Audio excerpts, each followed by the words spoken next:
in gaya ma yariyar nan saboda tsabin murmushin yariyar nan idan na ji wajen ta ko iska ya kaɗa sai ta yi dariya. Wallahi wannan cadi yana ga. Duniya labari, wasu na kuka wasu dariya, wasu na ta hayaniya, wasu na fama da ɗawainiya, wasu sai su shigo su sace ka yadda ba kake. Malam cadi. Kai gibe. alƙalin soyayya. Malam cadi. Wai da Allah kwana biyu kana ina ko daga ta ake? Dan malam cadi wallahi daga can nake nan daga ƙasar layin da nake. Okay gaskiya ne. Ina ga ma na yi sabon kamu. Ina sani wallahi na san kai dai bari kawai.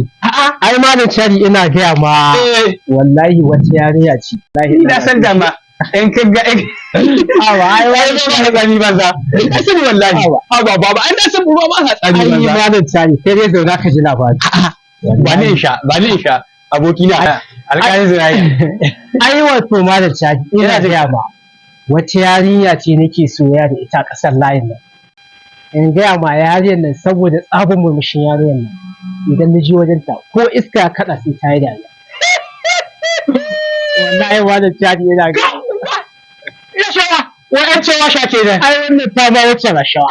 Wallahi ta ba wuce rashawa a kira ta da rashawa ya ga ba. Ai wannan sai dai washa. Gaskiya sai dai washa. Wallahi ba. Da haka ne kuma sai ka ce Allah wawa ya buɗe maka haka. Ai yanzu abin da ka gani ma cadi. Abin da nake so da kai gobe ka shirya mu je tare da kai zan je wajen ta. Ai ko da na nemi mafeci na in zo in rinka bata iska domin in sha dariya. Domin in sha dariya. Saboda me? Saboda ka bada ta mahaukaciya. Ai to ai mahaukaciya ake yin soyayya. In ba mahaukaciya wanda ko iska buga ana ta sai ta dariya. Yariya ce ta mahaukaciya. Ayo to. Me za a ce ba? Ma a kira ta mahaukaciya. Sai an ji ma. Allah to Allah shi kiyaye. Budurwa ta ce. Allah ne shi kiyaye. Ni ne na faɗa ba gaskiya. Sai an ji ma. Budurwa ta ce za ka kira da mahaukaciya. Yau to ya zan kira ta. Wallahi farin ciki da ina soyayya ce yau.